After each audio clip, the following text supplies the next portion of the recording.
Good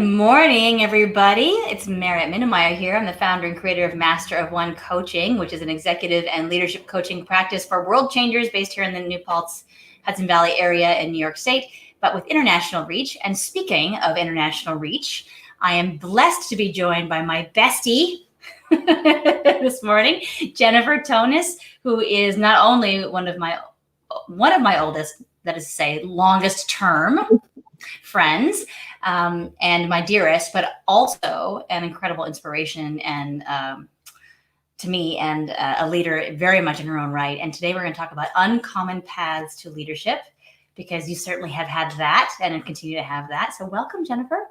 Good morning. Thank you so much. What an honor to be with you, Merritt. I've enjoyed your Friday live sessions since you began them, and it feels special now to be in the seat with you. So thank you. Well deserved, obviously. And so tell the world a little bit about your story and how it relates to why you call it an uncommon path to leadership.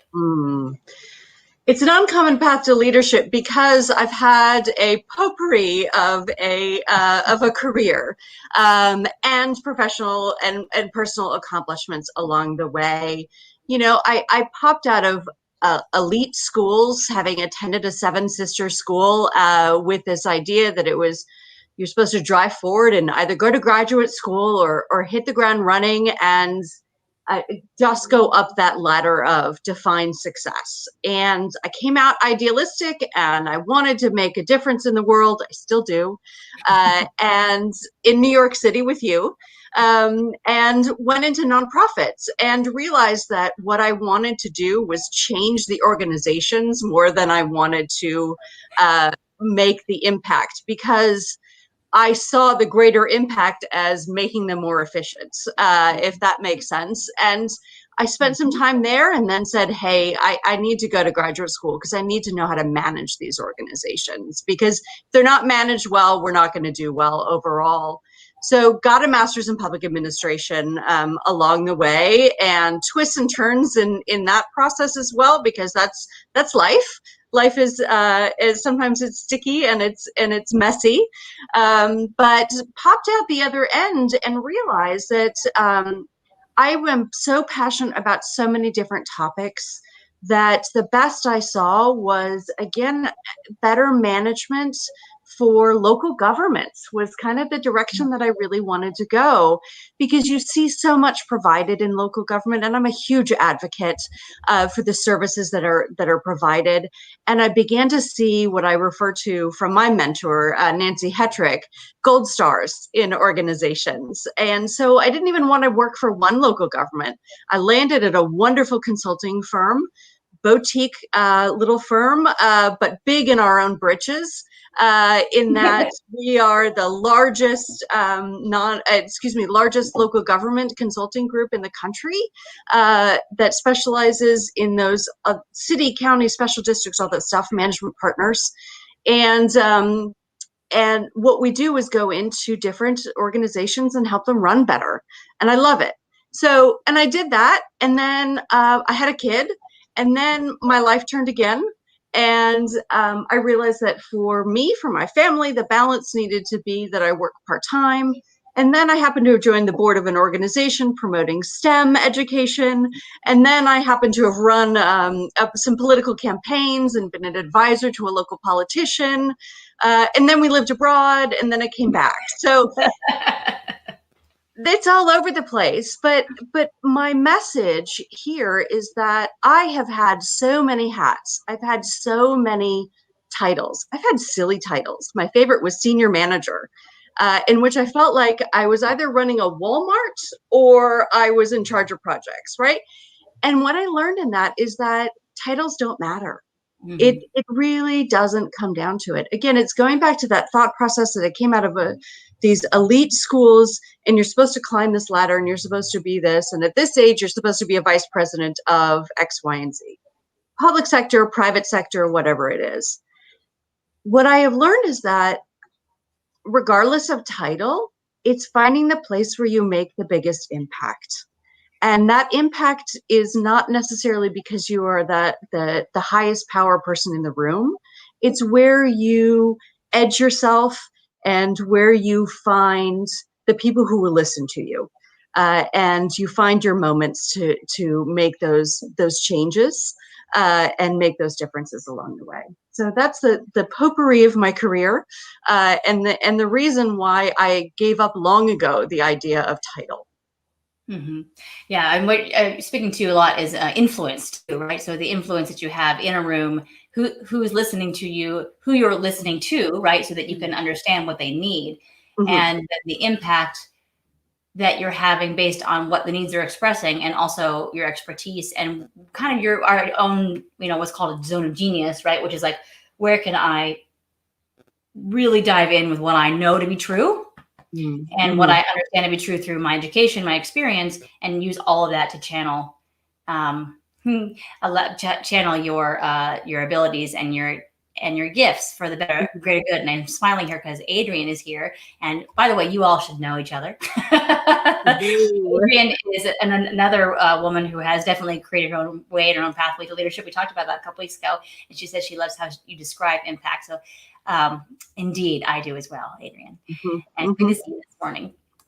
All right, Jenny. So Jennifer, excuse me. So so let's dig into that passion a little bit more, because that's something that's driven you. I mean, we met when we were 13, 14 years old, and that was something apparent from the moment I met you way back 5 or 6, 7 years ago. Tell me a little bit about how that was born for you. Where did that come from? Oh God. So my passion, and I go back to this all the time, is the beautiful Maya Angelou quote of "You're paid for," and you're paid for by the faces that you've never seen. And I deeply understood, not only from my own family story and history, that I have a responsibility to my community based on the people who have already sacrificed for me to be where I am. And for me, that is especially it's women, it's women's rights, it's going back to suffragettes, here or in the United Kingdom, and it's my ability to have gone to 8 years of single-sex education, which a lot of young women would just cringe at the idea, and I adored it, and it grew me so well, and knowing that women who sacrificed and gave up so much so that I could do that. Walking out of those schools, it meant, hey, guess what? I now need to pay for that next generation, for the faces who will never see me. And so that's always driven my passion and my work along the way. And I think it's regardless of a particular subject. But it is going back to that desire for impact where you can find it along the way. So that's my motivation. My Angelou comes back to me all the time. You're paid for. I just love that. Yeah. She definitely her wisdom has landed in the ether of millions, and we'll treasure her that for the rest of our existence as a human species. I think she's just contributed in a way that spans culture and generations. All right. So passion as it relates to specific social impact, as you have experienced it, as you have driven it, as you understand it. Let's dig in more specifically into that. So and before we get into kind of present day, one of the things that I learned from you so many years ago, and that I have always I think it helped definitely grow me as a person and as someone who was just as focused. I remember you having a member of your family or an intimate family circle who was a judge in the Bay Area, and who was an example for you, and a woman, right? And was she an adoptive mom too? No, she's a natural mom. Yeah. That's your mom. Okay. I had that in my head, but I just remember you telling stories about her and like how powerful she was and how much impact she had and how passion driven she is maybe. And that really made an impression on me, even though I think I met her maybe once. Who else were your influencers growing Yeah. up? Personal influencers. Yeah. Besides her Honorable Gail Barriola, who is still serving at Alameda County judge. And when I met her, she had, this is the early 90s, and she was bringing forward one of the first justice courts for drug intervention. So the idea of, prevention and treatment over punishment, which was radical at that point, and radical in a place like Alameda County, which is the home of Oakland, which is a predominantly African American community, but has been, the drug issues and the urban issues have been, and the policing issues have been very difficult over the years in Oakland. To give you some of your guys an idea, the Oakland Police Department's been under federal decree now for almost 20 years for their police practices. Wow. Yes, and so Gail pioneered this concept of treatment over punishment for drug offenders, which is, as I said, it was radical. But along the way, there have been just I'm like, how do I choose a moment of people that inspired me, and a lot of them are people names that other people would not know, and I think that's what's amazing. So, and going back to my own childhood, it comes from parents who would bring us to, again, it's site specific, but to Glide Memorial Church in San Francisco, which is known as this very open, very loving space. And in the middle of the AIDS crisis in San Francisco, we went to services, and part of what Glide does is that everybody holds hands. And so you're standing there and you're holding the hand of a homeless person, or again, talking about, this is now the late 80s, a transgender individual in the middle of the AIDS crisis. And how do we know how this disease is passed? But there you come together in this understanding. And so seeing people in those situations it's inspiring to me. The leaders of that church, it's everyday people. That's really what it comes down to. I have found it's the people I meet. I'm starting to do, now that I'm half vaccinated, I'm starting to do community work again, and getting out and feeling comfortable. And it's meeting someone at 6 a.m. as we're putting together sandwiches to give out to, local populations, either in line to get their own vaccine, or people who, haven't had a meal to eat in a week. Those are the people who inspire me on a regular basis. Yeah. And the other is my own kid. She inspires me. She makes me want to be stronger every single day. It's a classic story of parenthood, but again, it's that concept going back to Maya Angelou, and you're paid for. And I need to raise her with those same, that same ethical basis that I got. Mm-hmm. Yeah. She inspires me too, your kid. Thank you. Yeah. Great. So let's talk about social impact work that you are seeing as, I'm curious about how it's playing out for you in your professional life, if you can speak to that a little bit. And we talked about your personal work a little bit, but do you mind talking to that a little bit more and kind of how that's showing up for you in the current climate? Yeah. I think one, again, going back to those moments when you can leverage for impact. I mentioned her before, but I have a great mentor, and I'm so lucky to work for her, Nancy Hetrick at Management Partners. And Nancy and I are building a portion of our business right now, which is actually an executive search. And that's placing the next generation of leaders in local government. And, I was thinking about, you spoke with Ellen last week about diversity inclusion, and it was a great conversation.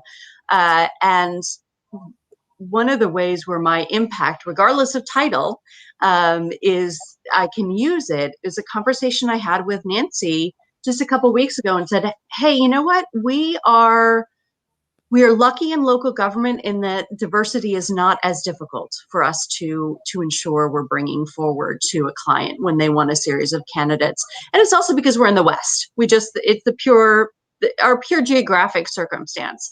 But where are communities that we're not reaching? It's the AAPI, it's Asian American Pacific Islander communities that maybe we're not hitting hard enough.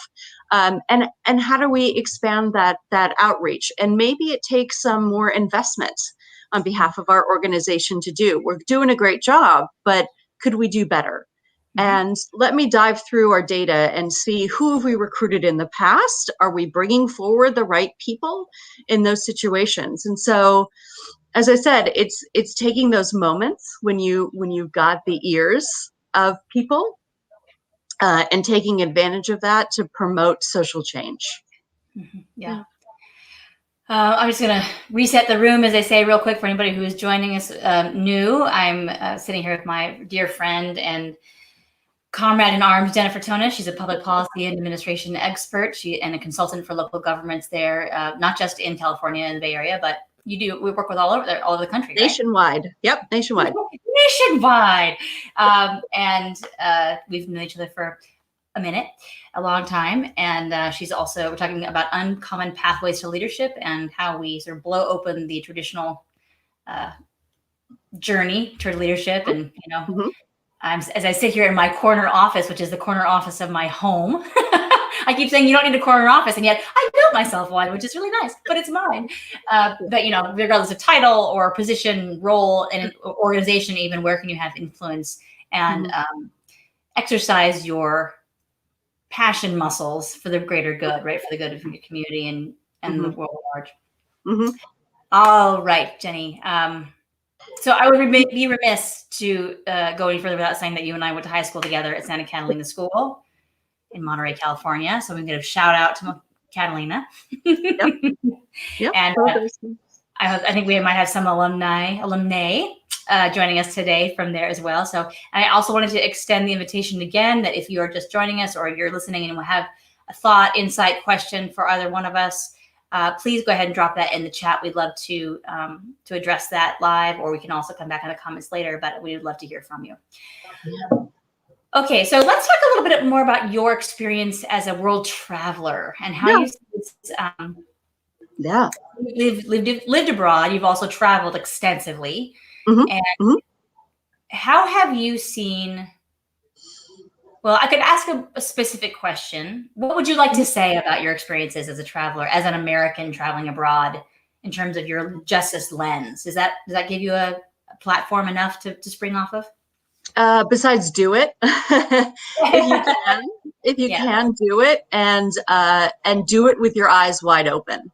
If you are passionate about social justice, if you're passionate about human rights, if you're passionate about just the world, children, whatever it may be, do it with your eyes open.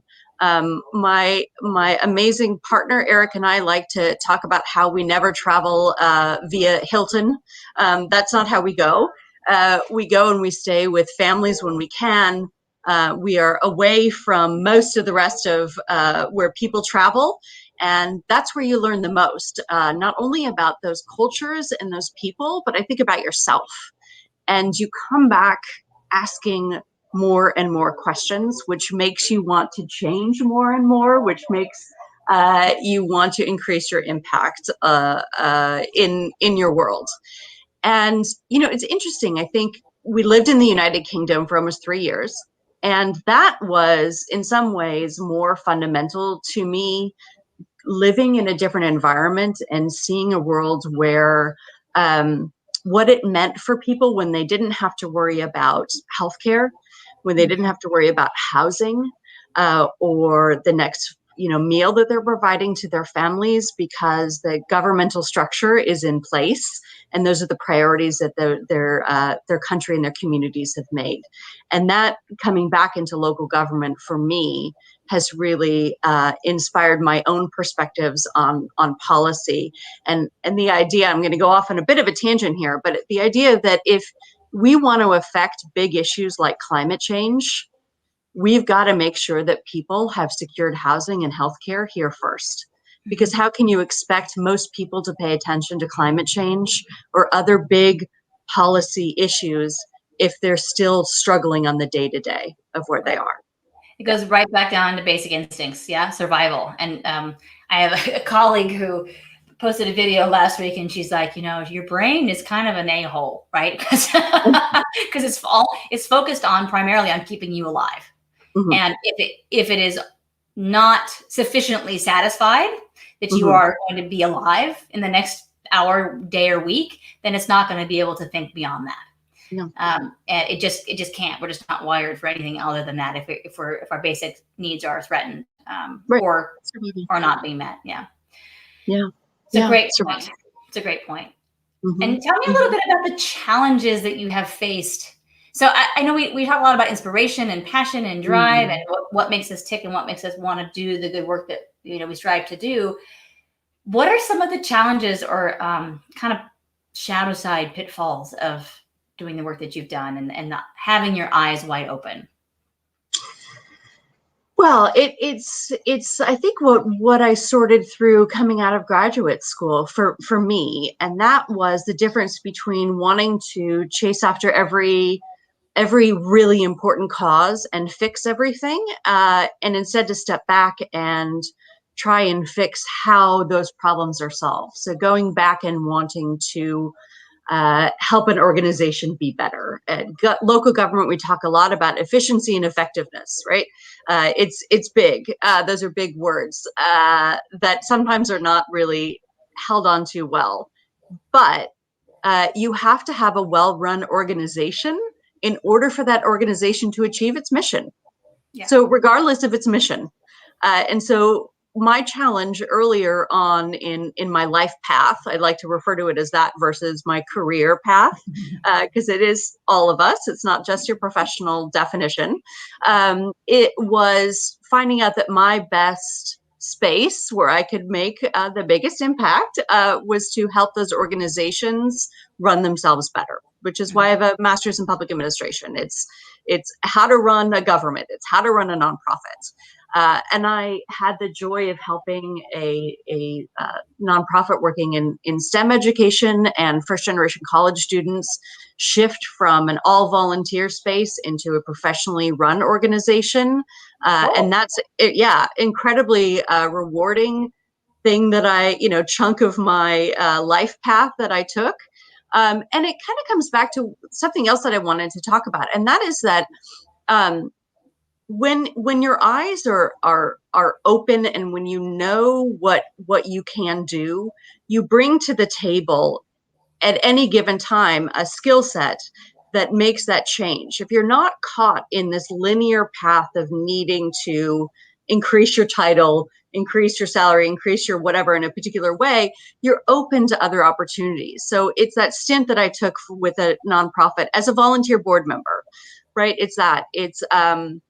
I joined and ran some political campaigns. Who knew I was going to do that? Well, maybe you did, but it was those opportunities along the way. I mean, I came home from the United Kingdom, and it was because I couldn't work there for visa reasons. I could volunteer, but could not work. Came back and met with a local mayor that I'd worked with before, and because I had his ear, sat down, had coffee, and said, so, what do you think I should do? And he's the mayor of the 10th largest city and the 5th largest economy in the world, 10th largest city of the state of California, which is the 5th largest economy in the world. And we went through all these different things of what I could do. And then he said, actually, I have a political campaign for you to run for me. And so that was it. And it was 17-minute conversation. We joked about it at the end, and we came to that decision, and you go with it. And, it was one of the most challenging jobs I have ever taken. There's a whole other story about when it's time to bow out of a situation, when you realize that you are not the one, maybe to bring something to success, a whole other bit. It's a great thing to know, though. It's a really important thing to know. So important to know. But what I've learned is that if you surround yourself with intelligent people who make you want to challenge yourself, it doesn't matter where you are again in that world of titles. It's unorthodox leadership. Yeah. Yeah. Awesome. Well, as we're rounding the bend here to 10:30, this is the portion of the program where we usually say, if you have a golden nugget to drop for our audience, what is it, like a one takeaway, one thing that you'd like them to know above all else from your experience? What would that be? Yeah, I think it's off of what I just said. Find intelligent people to be around you, professionally and personally. Find people who are equally passionate about anything and everything, right? Find friends that you can discuss vaccine policy with, and another that you're discussing, food sustainability. Whatever it is, if you find passionate people around you, they will continue to drive you, and you will want to be successful, and you will want to push yourself forward with those people around you. And so, yeah, I'm very lucky that I found now professionally an organization that allows that for me, and personally, people like you, Merritt, in my life that drive me along. So find your people. Yeah. It's there's an old adage of who's in your room, right? It's like, and to understand that if you're the smartest or the most well-educated or the most driven person in the room, you're probably in the wrong room. You are in the wrong room, but you know what I say is find someone in that room and take them out with you. Yeah. Oh, definitely. One or two other people. So it's not just you being like, well, I'm the smartest, I got to go. Bring people with you. I love that. Yeah. Yeah. Awesome. All right, Jenny. So where can people, if people want to talk to you about policy or government or traveling or being a working mama, or letting go, right, or letting go of a hang up that you have to have the right title. I'm going to hammer this in one more time. Yeah. Even if your mother tells you you're supposed to be a VP by the time you're 40. Yeah. Well, you and I both found that one out. Oh, well. Exactly. The best way to reach me first is you can find more of my information and the wonderful consulting agency that I work for, Management Partners. It's at managementpartners.com, and you will find me, my bio, which is a little bit more professional in nature than maybe what Merritt has shared out, which is awesome in itself. There, and also my email address, maybe Merritt, you can share it in the chat as well. Yep. It's jtonnis at managementpartners.com. And I am always open to conversations about everything and anything. So if you're someone who has a great idea in local government, please tell me. If you're someone who's looking to enter local government or exit nonprofits or any of that kind of stuff, always open to conversations with people. I love them. Awesome. Great. I'm just trying to put it in here. Is jtonnis at managementpartners.com. Awesome. Thank you so much for being here today, Jenny. What do you have planned for the rest of your day? What are you doing this weekend? I'm getting into my garden. One of the joys and balance I found in my life is that I work part-time and even more loosely in this pandemic. And my spouse and I built this beautiful garden. I'm in the tea house right now. And so I'm going to enjoy this sunny California weather. Fantastic. Yeah. Well, thank you so much for joining us today. I really appreciate you being here and sharing your wisdom. And you know how I appreciate you every day, every moment of every day. But you have also so much to give on so many levels. And so I just really am honored to have you here. And thank you for sharing yourself and your energy and your love. I'm honored to be in your life and with you today. Thank you. Mutual Admiration Society. All right, everybody. If you have any other questions for Jenny, please reach out to her at the, I just put that in the comments there for you at Management Partners, or at her email that I dropped in there. For me at Master of One Coaching, if you are interested in becoming, if you're a high achiever who is interested in becoming a world-changing leader in your own right, whether that's a conventional or uncommon pathway, go ahead and come to my website at masterofonecoaching.com. You can sign up there for my email list, and you'll get your free leadership journal. And we can set up a conversation and have a chat about your uncommon path. Thanks so much, everybody, and have a great week. We'll see you soon.